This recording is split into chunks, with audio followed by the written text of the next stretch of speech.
Alexander Price, and you're listening to The Numbers Station. For this episode, I had the pleasure of speaking with Antony Cummins, who is a prolific author with over 20 books in print on the ninja in medieval Japan and samurai warriors. He publishes a large number of translations of scrolls with the sorts of techniques and instructions that were passed down from master to pupil within the various families and lineages of samurai warriors and practitioners of ninjutsu. He's also recently begun a new project reviving one of the traditional samurai schools with the blessing of the family in Japan, who are the descendants of the founder and inheritors of the lineage. And so we talk about that all quite a bit today, and also, as always, I'm especially interested in sort of the esoteric side of ninjutsu, and I ask a lot of questions about the kinds of magic that ninjas practiced that accompanied the extraordinary supernatural powers they were often believed to possess. Antony also has a ton of videos on YouTube, which is a great place to start if you're looking for more information, as well as his website at antonycummins.com, ANTONYCUMMINS, which also has a link to the Samurai School for more information about that. It was a great pleasure. I'm so happy that he took this time to come and talk with us about this super interesting subject. Hi, my name is Antony Cummins, and basically I am on a quest to find the answer. What did the samurai and shinobi really do? Now, everybody understands the term samurai. It means warrior from Japan. But shinobi, most people know as ninja. Now, a ninja is a spy commando agent from Japan, and they're more correctly known as shinobi instead of ninja. However, you also hear the term shinobi no mono, which also is the same thing. And you may hear terms like ninjutsu or shinobi no jutsu, which simply means espionage skills or spying skills or saboteur skills. So, just in general, who were the shinobi? Who were the samurai? So the samurai are actually a warrior class that started to develop around the year 1000. And originally in Japan, the imperial family and the aristocrats were the leaders of the tribes. But as the country unified together, they become very, very much decadent, aristocratic, and the samurai, the servants, rose to power, and they actually took control of Japan and took control for over about 700 years. One of the things that I appreciated in this wonderful book, the Samurai and Ninja, yes, was emphasizing the importance of situating the discussion of samurai in a specific time period. I'm just wondering, what were kind of the general time periods of samurai history? Right, before the year 1000, you sort of build up to the iconic samurai with their samurai armor and their bows and the riding around on horses. And then they start to take power in the first one. So you're looking at 1100, 1200, 1300. There's a big struggles for power in the samurai world. And then after that, we sort of get a period of peace, and it all falls down again. And the 1400s, the 1500s are massive. So they're sections of real warfare and conflict. And eventually, after many battles, a single samurai family, the Tokugawa, take control after the year 1600, and they basically keep Japan under their control until the 1800s, when the Americans open up Japan for trade. So when we're talking about the classical age of the samurai, this is around medieval area, maybe 1400s, 1600s. Is that right? So you basically, from about the year 1100 to 1400, you've got this classic idea of the samurai on horseback with a bow, running up and down the field and, chasing people away, mounted, basically, cavalry. And then bit by bit in the 1400s, they start to become more static armies, very much, with divisions on the ground, close in, on foot. And they start to then learn from the Europeans, and they bring muskets in. Mm-hmm. So by 1500s, just coming into 1600s, you've got a much different warrior, but very much more a European style field of battle. I was still very struck by some big differences between my modern image of a warfighter and it seemed like the samurai, they often had it seemed like quite a few servants and had some relationship with the land and with farming. Yeah, very much. It's like Vikings. A lot of people don't realize that Vikings, or Northmen, if you like, from Northern Europe, have a big connection to the land. The same as knights, you have to have an estate. If you don't have an estate that really pretty much supports you as a warrior, where are you getting your money from? So either raiding, war, or you have to have a farming estate which will keep a salary coming in so you can keep going to war. And the better you are at war, the more land they get, the more money they get, the more servants and extra helpers they can hire and become more powerful. But it seems like they also still had a relationship with some kind of feudal lord in the area, that they were they in turn servants of some local nobility, for example? Yeah, so basically, if you were at the top of the pecking order and you owned all the land, you would then lease or allow that land to someone in exchange for military service.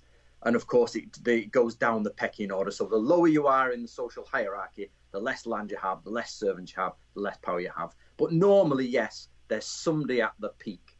The only difference is that in the warring periods of Japan, the actual domains were much smaller. As it gets more to 1600, they break into only two factions, and there's two people at the top. Then after the year 1600, there's one person at the top, and he's literally has all land in Japan, and everybody serves him. So it kind of seems like they were somewhere in the middle between a servant class and a ruling class, with a little bit of both qualities. Basically, a select amount of samurai at the top. Most other samurai were serving those, but you've got to remember they're still in the top 10%, top 5% of all society. So even the lowest samurai is higher than 90% of the people. And what percentage of their time might they spend actively fighting? Was it a big part of their life? Was it a constant part of life? Like, were they, was it kind of their job to be warriors, like the same way we think of like a 9-to-5 Monday through Friday or so on? Their job early on was to have a family unit. So, for example, if there's a village in a mountain or alongside the coast, they might own that village, say, and they're supported from that village. And their job is to just train. And when they get given what's called jimbore, which is orders for war, they have to then take their equipment, go to war for the Lord, and basically continue on his campaign until he's finished. It could be winter, could be summer, it depends. And of course, they would bring with them ashigaru, servants, or like foot soldiers. But if you're in the harvest season, those soldiers need to get back and start harvesting. So that's one of the problems they have. And you mentioned that this element of training in their lives. And did this take place in like an organized school, or what? Like, how was the skill set transmitted from one generation to the next? It's actually quite a hot topic debate, that. So originally they must have been in family units because the samurai were spread out throughout the land. So before 1600, or approximately 1600, the samurai are in the mountains, in the valleys, they're spread everywhere, and they must be studying with each other. So, for example, grandfather teaches grandchildren, uncles teach them. There's a big sort of, like, let's say 20, 30 people in the family unit sort of training each other. But then what happens is you get the order when the Tokugawa take over. Basically, there's an order for one castle, one domain. So all castles in Japan are destroyed in the mountains, or most of them, and people are made to come to the city centres. Then all the samurai come out of the sort of fields and the farms, and they have to be in the city. It's from this point on you start to see organized training schools really develop and start to basically become the most popular way of passing on skills instead of from family member to family member. And these schools had scrolls of information or knowledge that they recorded, or is this something that happened at a later point that it started being written down? No, scrolls were quite early. You do see them in the Sengoku period, like the 1500s, but it's quite difficult to go before that. So after 1600, you get peace, and we get a burst in the amount of scrolls being written. Mm-hmm. Now, some scrolls are very basic. They just have the titles of the skills. Other scrolls are fully detailed and illustrated. It just depends on the look of the draw, which one you get, really. And is it safe to say that I think the majority of the books that you've translated, edited, published have been about those sorts of scrolls, or both the samurai and ninja scrolls and those kinds of documents? So I have 3 layers of books, basically. Okay. I have the scrolls I translate with my translators. They pretty much do the basics of the translation, and then we work through it. That's the first. We got primary evidence there. The second one is actually I then start to interpret that and publish books on how or what that information means and how can we use it and how to access it properly. And then the third layer of books is the very easy to understand bit size. Here's some extra information I picked up along the way, just for a bit of fun. I found actually that at first we started publishing just the scrolls, but people just couldn't understand them without the context or without explanation. Sure. And it became obvious people needed a way to understand them.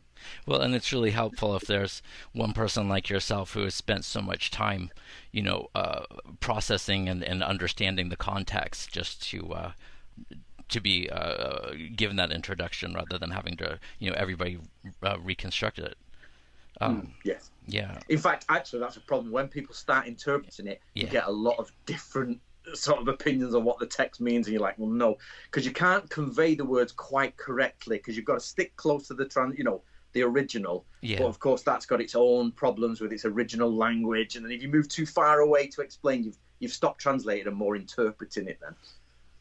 Yeah, and not everybody is going to have be able to develop the language skills and so on. Yeah. I guess how were these scrolls used in their time, and what is the value of studying them today? So the scrolls in their time normally are memorandums. They just help people remember what to do. So because when they're not at war and they're physically not doing it every year, they start to decline in skills. So you get a lot of samurai start to write down what they used to do so that they can teach it and it doesn't get forgotten. And so the second question is, how is it useful today? That totally depends on the person. Some people are literally just doing cosplay. They do it, they get dressed as samurai and they walk around and, they enjoy it that way. Other people want to genuinely know about the history of it. They go for experimental history and try to understand what the samurai actually did, and other people try to bring it into their life by maybe adopting the philosophy or understanding the strategy and maybe using the strategy within their life. I really enjoyed hearing a little bit. You mentioned, it comes up a few times in this the Samurai and Ninja book about the mythical origins of some of these schools, like the stories about how there was a deity or a spirit that appeared to the founder to reveal the secrets of martial arts. Yeah. You basically get about 3 sections of an origin story in martial arts schools. You get the real one, like I learned this from this person. Sure. It then moves backwards and says, but he's connected to this legendary Chinese person. And then it goes even further back and they say, oh, who got it from this god? Yeah, and the god came down. Sometimes they miss out the middle bit and just say the god came to me personally, and I spoke to the god of the star Polaris, and now I am the master of this school, that type of thing. Well, I'm open to those kinds of ideas, but I also think that there's a certain poetry in it, that yes. That not everything has to be like so literal, documentary, and this is also a long, long time ago too, when just there were different ideas about history and poetry, I suppose. Oh, definitely. Yeah. They without doubt believed in these things. Some schools are very, very magical, especially Mubyoshi Ryu is a school that really, really believes in demons and ghosts, and they have lots of protection spells, things like that. That's wonderful. I mean, I can see the impulse to protect yourself from demons and ghosts, but did they ever actually like, take the step of like forming alliances and like having the demons on their side too, helping them? Ooh, that's a difficult one, actually. Yeah, I suppose. So the famous Kujikiri, the way they Sure, put the but lines in the air. I do, but not everybody does. So just Right. what So basically, yeah. there's a spell called Kujikiri, and everybody knows this as the ninja finger weaving, where they sort of make cuts in the air or shapes with their hands. It's nothing to do with ninja like that, but originally it's more likely a Taoist spell. Yeah. And what it actually does is it says, like, warriors or ghostly warriors line up behind me and protect me from any entities ahead or any problems ahead. And you are genuinely making an alliance with sort of the ancestor spirits to line up behind you and go forward as your protectors. So there's only been one document where I've seen they say you should really deal with the negative side of spirituality, and that's Chikamatsu's idea of, he says the ninja magic is quite dark. And ninja magic does get dark. There's lots of dog executions, creating demonic things to help you do your task as a ninja.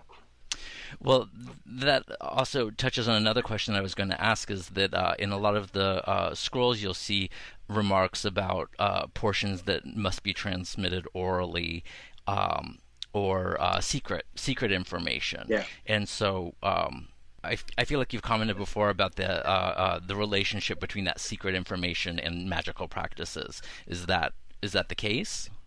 Yeah, you do find a lot of the time people say, I want to know the secrets. What's this? The oral translation. And a lot of people are disappointed because most of it is magic. When you get down to the nuts and bolts, the final layer of things is the magical ability, the spells, the talismans, and that. Which, of course, a lot of people are not interested in that, so they want more, or what is the secret of warfare, not what's the secret of magic or religion. Yeah. One of the things that I found really interesting about that, though, is I'm just not sure about the way knowledge generally was transmitted, more generally. But I've really been struck by parallels between the way Tibetan Buddhism, like the information and practices are transmitted through these lineages where you have to receive oral authorization, and they have these kinds of texts that you have to have read to you before you really kind of have permission to read it, and so on. And so the parallels between a lot of those practices have really been striking. And I'm wondering, is this just generally how knowledge was passed on at the time in the area, like through these lineages and with, I guess, some kind of initiation or like authorizations, was it very specific to I don't know if you would No, call it's absolutely secret. Even in acting and dancing, they would have signatures and they'd sign, and they have to pass it on orally, and every family's got their own tradition. Yeah. They've even, somebody's recently, I say recently, the last 10 years or so, published the Japanese actor's secret document and things like that. Carpenters had secret documents. So I know the samurai, a lot of them would sign a blood oath. So they would say, I will not, reveal these teachings to anyone else. And as they go up the ladder, they have to then make promises. And they usually do this in front of an altar. They get washed first, dress in their finery. They then are, of course, given the information or the techniques. Or if they're studying something of higher level, they have to make prayers first and incense burning. So, for example, one of the vows, this is more about a vow of loyalty. So what you would do is write your vow of loyalty on a piece of paper. You would then burn it and capture the ash in a bowl. You would then mix it with water, possibly sake or some sort of alcohol, we're not sure. Put blood in it, possibly, and then you drink it in front of an altar, and then you make your promises so that they go to the gods and things like that. Well, it seems like even if you don't believe in magic, it seems like it has a really powerful psychological effect. Like, you're not going to forget that you made that vow, Definitely. And they actually say that in one of the scrolls. They say people genuinely believe in the gods, but if they don't, then at least signing something like that publicly shows that they can't get out of it, and people have said they've signed it. Yeah. Well, we're kind of jumping around a little bit, but I'm curious. Like, I know that you're working on your own samurai, school. Yeah, and I'm curious. Do you do those kinds of things? Do you? Do I do those kinds of things? Well, actually, I try to divide it into two things. I try to, first of all, be academically proper and ground myself. And second, I try to follow the actual teachings. So yes, when we get to a certain level, it will be get clean, get in front of the altar. I do have an altar upstairs. I do run it correctly. But I always have to ground myself in history first. Mm-hmm. So my school's called Natori Ryu. I've been given permission from the original Japanese family. We've got, association with the gravekeeper of the original master. And yes, we do the rituals there in Japan. And we do obviously pay homage to the family. But at the same time, I have to be very strict with myself and say, no, academic barriers first. You know what I mean? I've also noticed, I don't have the exact, I think it's in the section at the back of the Lost Samurai School. There's a section on ritual magic. Here we are, section on ritual magic. And if you look at some of the mantras that they're saying, they're really obviously Sanskrit. Yeah. Oh yes, yeah. Yeah, and so that's really interesting. That it seems like they also incorporated some sort of magical practices from India. Without a shadow of a doubt. Yeah. A lot of people don't realize this is a lot of Japan or a lot of Japanese things is based on Indian culture, of course, because of Buddhism. But it comes through the lens of China. So Buddhism, of course, goes to China. They then adapt some sections to fit in with Taoism, and then it arrives in Japan.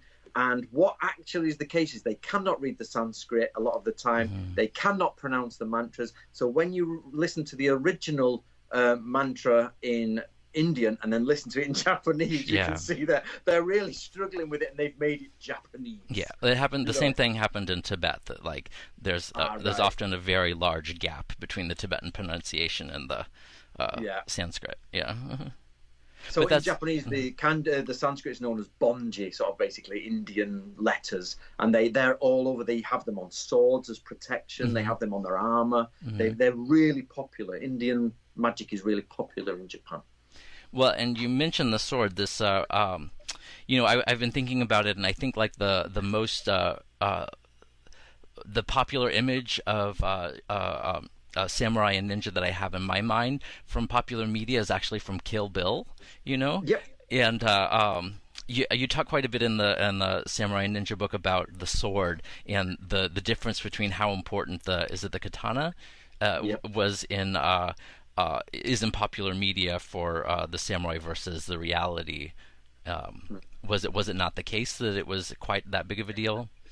So basically, originally, the bow is the biggest deal. Even to the end of samurai times, the bow is the emblem of all samurai. They are mounted archer warriors, same as, the Mongols are mounted archers. But of course, as the armies got bigger and they got more compact, they then moved. It becomes extremely popular. And even a magistrate, which is known as a bugyo, is like a war minister, a war magistrate. His emblem is a spear. And the head of an army owns a specific spear. But everybody has a sword, all the way down to the lowest soldier. So, and the lowest soldiers have like a bamboo spear or a terrible spear, basically. So it's only after they ban the wearing of double swords from peasants that it becomes a symbol of samurai. It's only after about the year 1596, roughly. So about halfway through samurai times, the sword becomes the emblem of the samurai. Before that, anybody could wear them. Yeah, in Kill Bill, you kind of get that sense that it has this kind of magical quality of like the sword itself gives you this incredible power that other samurai don't have if they don't have the same quality of sword. Actually, the sword still is powerful even in early samurai times. To say because one of the three treasures of Japan is a sword, and they have legendary swords. So it's not the sword itself, but sometimes the idea of the sword. And in Buddhism, the sword cuts through your negativity or cuts through your disbelief. Yeah. So yes, the emblem of the sword is powerful, even in early Japan, but it isn't a status symbol till later on. but it always has this ancestry of being a powerful symbol. And so you've also recently published these two beautiful books, The Book of the Samurai, Fundamental Samurai Teachings. I was wondering if you could say a few words about what are we looking at?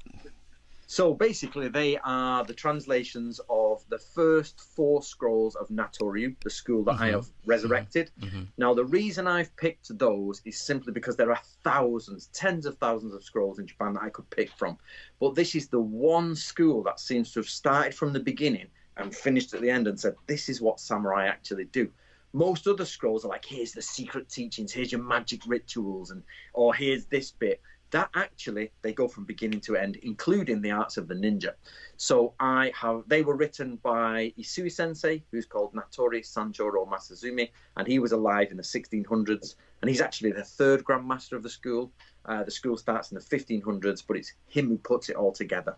And the reason I've published them and I focus on them is so that the world out there can have at their disposal in English a full samurai school of war from beginning to end, and then I will resurrect it so they can join it and actually learn the ways of the samurai, as opposed to, as you say, Kill Bill media style things. Well, and you mentioned beginning to end. When was that end, and what did that end of the samurai look like? What I mean, though, more is the beginning to end of samurai skills, not their history. I see. So you start at like, what is the basic? So the first scroll is called Heika Jodan, which means talking about times of peace. So how do you walk down a road at night, and what happens if somebody tries to jump on you, or how do you commit seppuku if you've done something wrong? Then the next scroll is about armor. How do you wear it? What are the rituals behind armor? So for example, when you make cloth or cords for armor, you have to face a specific direction, and you have to chant magical chants and cut in a specific way so that your cords on your armor imbued with power. And it goes all the way through to the very end for the deepest esoteric Buddhist teachings, which will hopefully be published sometime in the future. Hopefully. When we get round to... So there's only 2 books there that you've published, but we're looking at about 8 or 10 volumes in total. Okay, of the Book of the Samurai series. Yes. So it's going to be a lot. A lot of work. So I suppose we've then talked a bit about, samurai and who they were. So what is the relationship between the samurai and ninjutsu? And first of all, what is, the word ninjutsu mean? Right. So basically, the samurai are a social class. They are the top 10%, 5 to 10% of a feudal system, and they are a warrior class, and they are like a standing army-ish. They do not have to work. They simply are paid to train in war. Now, one of the jobs inside of that army is the job of the shinobi no mono, the ninja. So some of those samurai, a very small percentage, will study the arts of espionage. Those arts are called ninjutsu or shinobi no jutsu. And it doesn't matter how low they are, from foot soldier level all the way up to high-ranking samurai. Some people within the samurai community will study espionage and saboteurs and things like that. So, were there, ninjas or people practicing ninjutsu? I mean, first of all, is ninja an identity, in the same way as being a samurai? And second of all, were there people practicing ninjutsu or ninjas who were not also samurai? So that's where the slight difference comes in. Your samurai is a social class, so it's the same as being in the middle class or the upper class, but your job is like a lawyer or a butcher or something. So somebody would be either a samurai who their job is a ninja, or they would be from the lower foot soldier class whose job is a ninja. So they can identify as both a samurai and somebody who does this specific job. And the specific job is, it sounds like it's a mixture of, I guess, what we might call like paramilitary skills, covert operations, and more intelligence work in the sense of like spying. Is that accurate? Yeah. I would say so. Then shinobi breaks up into multiple sections. So you're either a samurai or an ashigaru, a foot soldier, who does the arts of the ninja. But then they break up into pure spies or commando guerrilla warfare paramilitary people. And then, of course, they have a dash of black magic in there and the esoteric. And then they, for example, have safe houses all over Japan, and they'll move into enemy territory and then stop at a safe house. Or if the army's on the move, they'll move with the army. So you've got to look at the ninja in sort of, if you want to stereotype them, you might have a really hard lad with his, shaved head style guy with his military jacket on and his knives all over him walking with the army. And everybody goes, oh, there's the ninja, watch out for those guys, they're rough. But at the same time, you might have the geeky guy with glasses who's learning languages, the computer nerd who's off somewhere else preparing for the army to arrive. So the ninja break up into that. So what would you say is the defining characteristic of ninja skills? Is it secrecy, or what is it that ties it all together and that makes it separate from other kinds of martial arts skills? It is about foreknowledge or deception. Foreknowledge and deception are the biggest things. If you can understand something way before it's about to happen, and if you can deceive the enemy because they're looking at you trying to find out what's going to happen, that's the element of the ninja. That's why the ninja and the Lord work very close together, because he needs to know what's coming up and he needs to tell them some of his plans so they can deceive the enemy Lord, and then they have a sort of game of cat and mouse who can outdo the other one. And what kinds of techniques did they have for predicting the future in that sense? So first of all, from one element, you would have the basics, like they would go out months before and find out what is the financial situation of the enemy.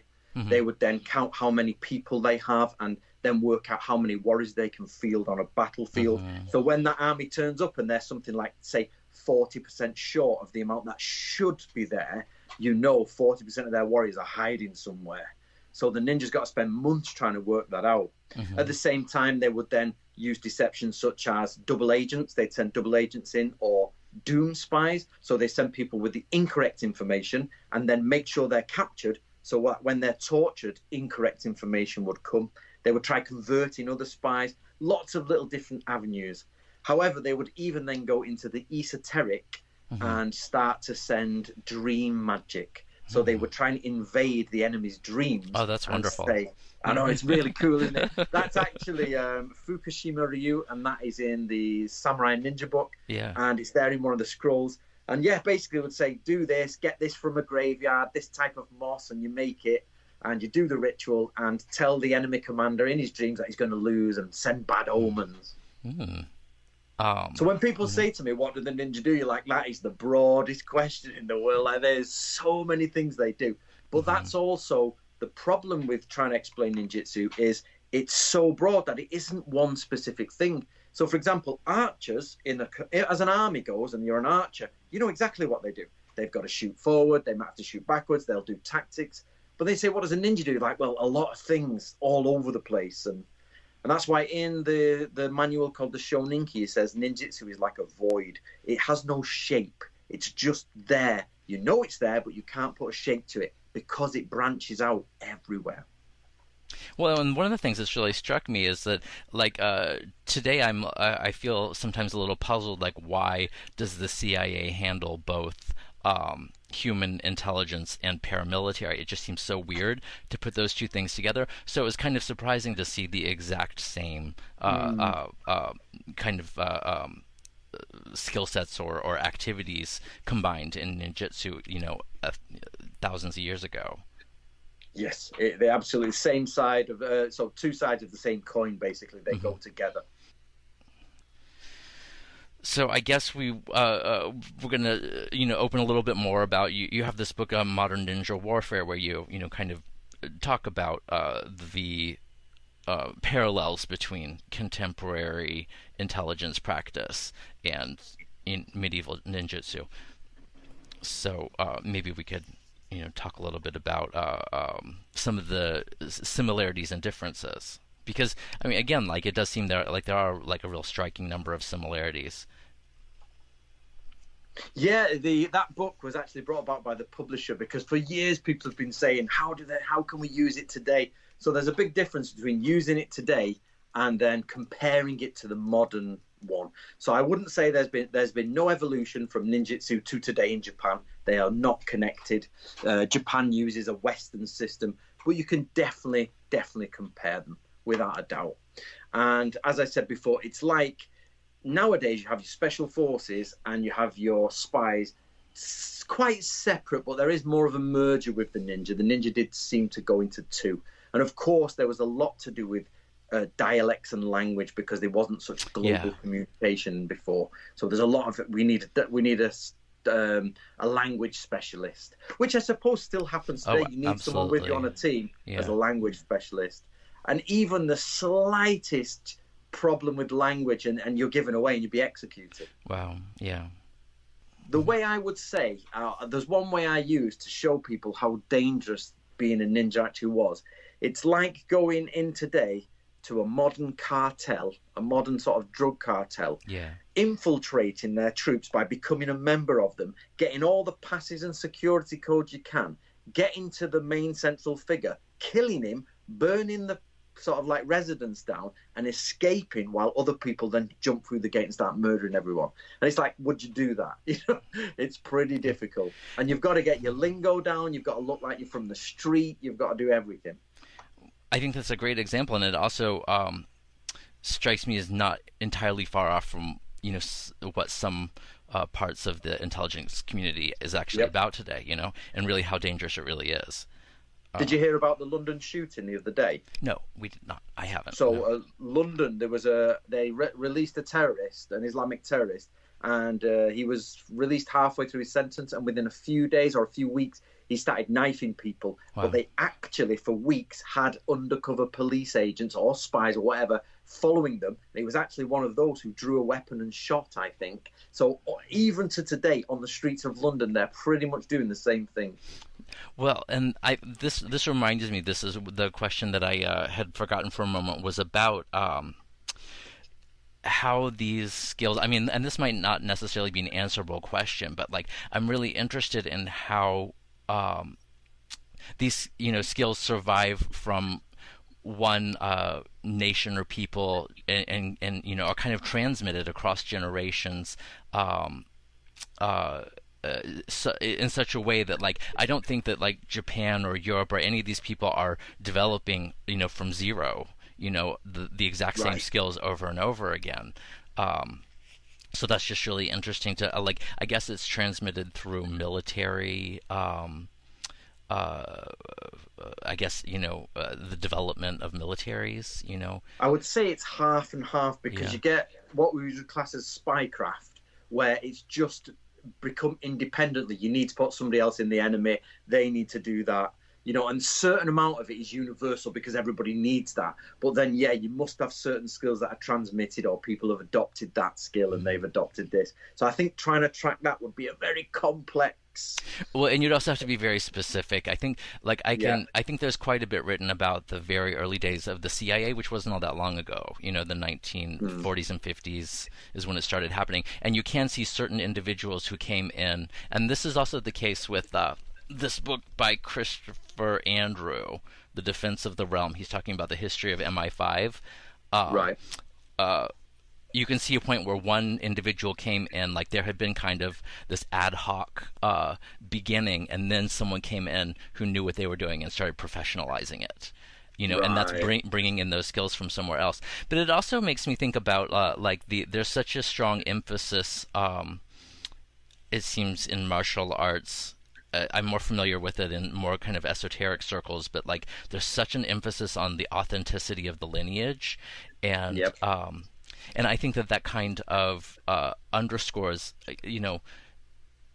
maybe that's a little bit taken a little bit too literally sometimes. That like, if, for example, in Sufism, people can say that they are the spiritual inheritor of someone who lived, quite a bit before them that they never met, and you can still be just by like getting the spirit of that person.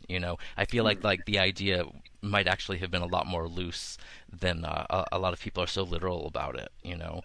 Do you think that I don't know. There are ways that's true, but ways that also I think there is. Well, especially in Japanese martial arts, that there was very much, at first there's a focus on lineage because you need to go back to ancient China. But then what happens is it's called the turning upside down, and the lowest ranking samurai overtook the highest ranking noble samurai. And this is in the 1500s, basically. And then new ideas were accepted as better. So, for example, bringing in muskets was considered a superb idea, or suddenly changing your tactics. Like Kusunoki Masashige, he says his lineage goes back to China, but he has new ideas on guerrilla warfare. But then again, when peace comes, they say, oh, I'm from this lineage, and lineage is very important then. Yeah. But the problem then comes again in modern times, in the 20th century, is that a lot of it became static and useless. And even recently, I've just been reading some of the samurai at the end of the 1800s, when the samurai actually finished, were saying, like, these skills are outdated now, and this is not what our original samurai did. Even if our lineage is right, this has changed too much now. Mm-hmm. So actually, lineage is a big problem within my work. Do you believe it? Do you not believe it? Is it worth it? Is it not worth it? And I'm curious, did some of those people that you're just talking about, some of those samurai, did they actually become integrated into the modern Japanese military? The samurai at the time, yes, some of them did. And some of the samurai went to the officer class. Some of them opened up businesses. I can't remember, but some of your big car companies are ex-samurai. You know, I think some of them are not, but some of them are. I think Mitsubishi's one. That used to be a clan. So you sort of read, they had Japanese history, like Mitsubishi or something like that. You're like, what? You know, but they obviously had the money to go on. But some samurai just became very poor. So by the end of it, they disappeared into the world. But actually, the samurai didn't quite finish when everybody thinks they finished. They actually were still known as warrior families up until about the 1940s. People knew they were ex-samurai. Mm-hmm. But some of them obviously made the transition into modern times very well, and some didn't. But for example, have you heard of the Nakano School? Mm-mm. Which is, so World War II, like in Europe, we had the SOE, the Special Operations Executives, and they were under Churchill and things like that. And then the Japanese had the Nakano School, and it's famous for its espionage. But we found a table that says they taught some ninja history, but actually most of it was modern Western espionage tactics. They pretty much forgot all lineages back to Japan and started with Western things. And so the modern Japanese military and their intelligence service, I know absolutely nothing whatsoever about Japanese intelligence, but did they inherit or import their skill sets mostly from Europe? Yeah. Mm-hmm. I think I am not up on modern Japanese history, but basically I think their army comes from Germany. They're German trained, and their navy is possibly Royal Navy British trained.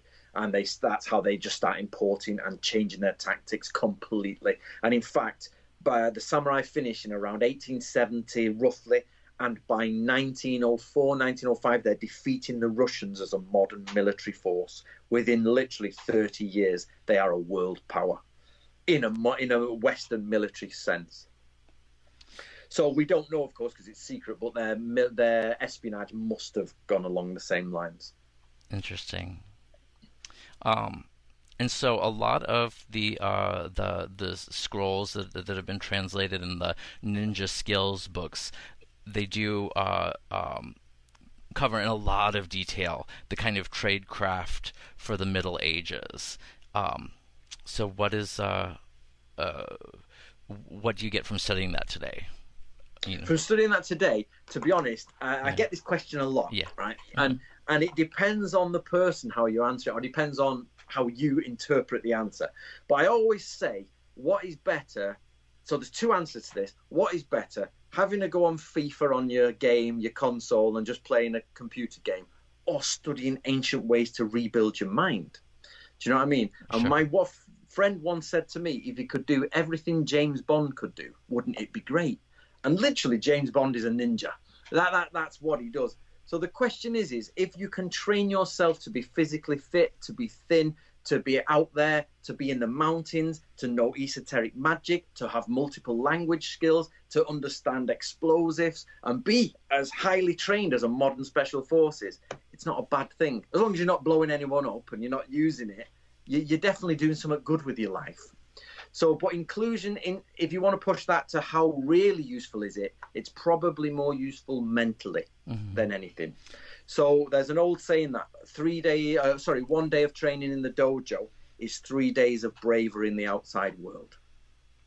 And here in the U.S., there's a lot of overlap between martial arts community and the military. A lot of military very, very interested in Japanese martial arts, and I'm wondering, is that the case? And like, if someone, for example, were involved in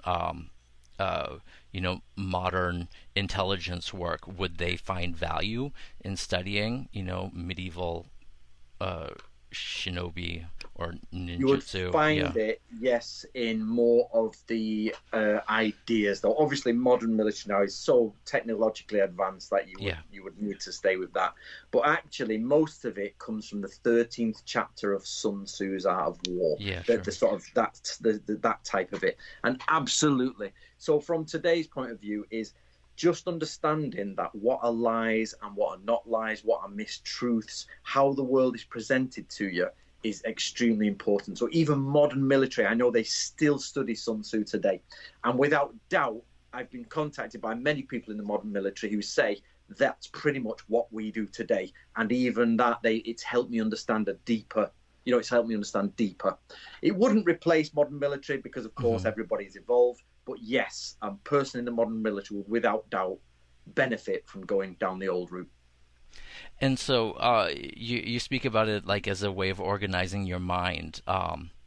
Is it the philosophy? Is it the values? It's more actually. It's called overall it's called gunpo or gunjutsu, which means skills of the military or skills of this. And what it means is you need to have a reservoir, a collection of responses to certain situations, or a collection of strategies to go forward. And the point of samurai training, including ninja training, is to be able to pick the correct skill at the correct time to respond with. Or if you're going to go forward, do it. So you need to be able to, so even physically, when somebody attacks you and you respond with martial arts, you need to respond in conversation, in business strategy. And if you're just randomly making stuff up with no structure, often you'll go wrong. But samurai training will produce a mind that can pick the right thing at the right time for the right situation. And I think what you just said a moment ago was really interesting about discerning. I interpreted it as kind of discerning truth from falsehood and being able to perceive deception, or and also I think use it, use skills. Of course, yeah. So is that kind of like contemporary influence operations or psychological warfare, or what am I looking for? Propaganda? Is it? Yeah, but I can also see how this can be more of a philosophy, and that can go very deep. That could go very deep. Well, on a philosophy side of it, for example, in that Natoryu book, the Book of Samurai, it talks about the idea of judgment and contemplation and what it actually means when you boil down the text. This is the problem. The text is not quite so obvious until you deconstruct it. Yeah. But what it says is no matter what you do in your life, whatever your goal is must be pure. So if you want to be the head of such a corporation or something like that, or you want to have the biggest business in something, you mustn't destroy other people to get there. You must be pure to get there. But at the same time, you have absolutely every horrible, twisted skill to protect yourself. So the center of your idea is pure, but outside has all the armor of deception, propaganda, everything. But don't mix the two. Do not mix your pure goal with your defenses. Otherwise, you're on the path to hell. It's really interesting, like, and putting it that way, it sounds like we've been talking quite a bit about the military and not so much about business, but it very much does sound like Japanese business philosophy, yeah. Must be honorable and not get there, So I've actually adopted those things into my life. I've tried to change them as much as possible, to try and go with the philosophy without it becoming cheesy. The problem is a lot of people will do theatre philosophy, like, I'm the way of the samurai, I follow this. But the moment they're in trouble, they lose all that sort of composure. Yeah, sure. It's there's a huge difference between reading about something and experiencing it, and danger Yeah. is certainly one of those things. Yeah. You'd be freezing on the side of a mountain, no sleep, Yeah. no hands shaking, can't make a fire, and then try to be nice to everyone. Yeah. No sleep, starving. Well, I was also just noting the difference between my experience of reading some of these texts and then discussing them with you too. Like, it's really light years difference. That like if I can read through something on my own out of a book, I might not make too much of an impression. I might Yeah. not even get like what was the big deal about that, and then just like having a conversation with you opens up dimensions that I would never have been able to even perceive just by picking up a book and reading it. That is the number one problem I have, to be fair. I've got a lot of things I can't do in life. I'm not great at some things, but the one thing I can do is be a connector between ancient and complicated ways and the modern world. And I seem to be able to fit in that. And my aim is to make people understand this is what you can do with it today. You can actually do this. But of course, we need to sell a lot more books, and then the publisher will let me do these books that go in the middle, these connector books. Yeah. So my new Art of War, I just brought out The Ultimate Art of War, and it is one of those connectors. It's my first one. And so many people have translated The Art of War, but how many times have you read it? I've read it so many times. I don't understand a word of it. You know what I mean? Sun Tzu says this. Does he? What does it mean? And what do you do? And then people have written the history of Sun Tzu. I'm like, well, I don't really care if crossbows were invented in this century or coins weren't there and this means that. So what does he actually say and what does he mean? So finally, I've started to put those together. And like you just said, people are starting to go, okay, that makes sense now. I'm getting that. I understand. Well, and it also reminds me of I don't know, this kind of like basic irony that as you mentioned quite a few times, the if someone in this classical era were a ninja, the point would be no one would ever know. And now today it's kind of like an image is kind of the primary thing. It's about not only having the black outfit and the stars to throw, but everybody needs to know it too. Yeah, that's where it becomes theatre, doesn't it? It becomes pantomime and theatre, and you're like, if you really want to see modern people studying as ninja, then you would get more like somebody who was very focused, very concentrated, very agile in their mind, and you wouldn't realize for months or a long time that they actually studied ninjutsu, and then eventually you might get it out of them and be like, oh, where are you getting this from? You're like, well, actually. But straight away, the people you're talking about is like, I studied ninjutsu. And they run around and you're like, what? What? I had one friend who lived in Japan in the 1980s and 1990s, and he trained in a Japanese school. And he didn't realize for about 5 years they were teaching him ninjutsu in the background. And they weren't a lineage, they weren't going from the past. They had just studied the manuals I've studied, but they adopted it into their school. And after a while, he's like, am I studying to be a ninja? He's like, yes, well done for catching up. So yes, it's totally the opposite to what you say. It seems like there's an enormous potential, and it's really interesting. It seems like it can be very profound, as long as the right people come together and also the right compelling need. It seems a lot of times there's also, only so much that someone can do with it if it's just, out of casual interest versus like,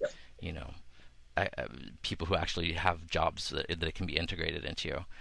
It's like having a casual interest in Buddhism. It doesn't really get you anywhere. I mean, you've got to really actually be in it and do it. Or they learn a couple of skills, and which doesn't really get them anywhere. And I keep coming back to this just because it's a topic that I'm often very interested in. But just like it also strikes me the similarity between not just Tibetan Buddhism, but a lot of magical practices in general, the element of secrecy and this idea that like no one is ever supposed to know that you even are involved in this, is the ideal. Yeah. And what's interesting is they're all running around with these magic secrets, and they're all swearing off. Most of them have got the same secrets, and they don't know it with each other. So all of them are doing this, this Kuji magic, and they don't realize the guy down the road is doing the same magic, but they can't talk about it. It's funny. I spent a year recently in Israel too, and it's the same with Kabbalah. That like I was there studying Kabbalah, and everybody I met, literally everybody, would tell me first of all that it's very dangerous, that you have to be careful, and everybody would tell me that you shouldn't study it, and literally everybody was studying it. You know, like don't study that. I'm doing it. It's very dangerous and very advanced, and that's why I study it. So I'm just curious in general, like, what are your dreams for the near future and the distant future in your work, both like published work and off the page? So basically, I am now 41 years old. I aim to retire at 80. I hope to live till I'm 90, and then I will have 10 years retirement, and on my 80th birthday, the stamp is going down. I'm doing nothing else. Okay. So I've divided my life into the next sort of like 40 years. And I've literally just got to 2020, and I started this in 2010, and I've built the building blocks now. That's it. It's like, I've told you what a ninja is not. I've told you what a samurai is not. And I've got rid of all the superstition and all the mock religion, if you like, that they don't understand. So the next 10 years are going to be based on putting the spirituality back in the ninja and samurai. Start putting the magic back. Start putting a bit of, the more esoteric stuff. And eventually, I would like to build up my school, Nato-Ryu, so that we have places all over the world where people can go and study these things and genuinely study to a depth. And but the problem we've got is, going back to the ninja thing, is we're at the worst time for the ninja now. We are genuinely at the worst time. So because annoyingly, mixed martial arts has destroyed it, because everybody believes that ninjutsu is a hand-to-hand combat style, and that because it didn't do very well in mixed martial arts, neither did the other Japanese or Chinese styles, they believe, it's useless. And now everything from Japan in a military context is useless. But actually, it's not a martial art. It's not hand-to-hand combat. So people are like, ninja, we're not interested in that. So it's left us in a position where we have to rekindle the love of ninja, because it is too cliche. And that's one of the things I have to try and achieve. And so, again, like looking at the books, I get the impression that if there was, a contemporary school for this, it would look like a lot of combat skills and that kind of physical martial arts. Is that what people are studying and learning in your program? No, actually, it's pretty much the opposite. That's the problem. Is you should be learning a martial arts school, like swords and spear and everything. But Nato-Ryu is actually all the bits behind it. So with star positions, how to move through the terrain. So there is physical aspects, but it's more like, how do we live within the world? How do we start a fire? How do we carry embers with us? Do you know what I mean? How do we move as a squad at night? Tradecraft. Then, of course, the magic stuff. And then, of course, how to swim or how to go on a boat. So it's not the hand-to-hand combat. So when people come to me, they're like, I want to learn to fight like a ninja. I'm like, well, ninjas do fight, but they don't use ninjutsus to fight. That's espionage. I want to fight like a samurai. I'm like, well, if you want to fight like a samurai, one of you goes around the back, one of you goes around the front, you distract the guy, and then you knife him in the back, and then you peel his face off. Yeah. And then you take your face home and give it to your lord. Like, well, I can't do that. I'm like, well, what do you want to do then? I want to fight like a samurai. Like, well, okay then. So I'm lost in this mire of what people want and the reality. And I would hope that if you did find the students who were like, yeah, that's what I'm looking for, you might decline to teach them. Yeah, you'd be like, So yes, I don't want to take away that samurai were great warriors and they did do stuff, but I think everybody's got this idea that they're going to stand there and learn this magical technique that, will make them win every street fight or every bar brawl that they come across, and that's not what they did. And so, first of all, is it something that people would really need to be local to study with you? And what does that look like if you have a new student? What do they do? It's actually the opposite. We are quite widespread across the world, but we're a small organization. So everybody starts by going on Facebook and going to Natori Ryu Hub, HUB, and that's where everybody starts chatting, and then they can join courses, and they send in, sometimes it's a written report, sometimes it's a video of what they're doing, sometimes they have to literally go out in the countryside and start a fire, not in the countryside, not properly, and they have to like show that they can understand star charts. So there's a bit of everything all over. But until we get bigger, no, it's not local, it's worldwide, but pretty much individual study with somebody. There's a guy called Andrew Throwburn who runs all the courses. And what kind of courses are there? So you've got scouting courses, you've got ninja courses, there's a sort of semi-fitness course, there's also, we do a bit of Japanese writing, and lots of little bit, and then of course we have the main courses such as water skills, art of war, things like that. So it could be anything from making a map of your terrain, counting out the amount of like warriors going past. Sometimes we make them count cars and things like that, or even writing an essay on the concept of deception. So it's a little bit of everything all over. And of course, do things like Kujikiri, perform the spell of Kujikiri. Well, is there anything that I didn't ask you that you wanted to throw out there? Yeah. I would say if you're interested, then find me on YouTube. I'm under Antony Cummins on YouTube, or I'm hashtag historical ninja on Instagram. And from there, I've got tons of videos, and you can follow me and keep up to date.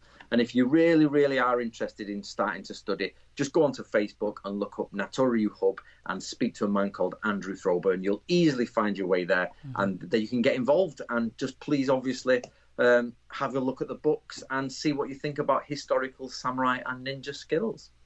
Well, thank you. It's really interesting stuff, and I'm looking forward to seeing how it develops and where you end up going in the near future with these as you're opening up this like spiritual aspect of ninjutsu. It's really interesting stuff.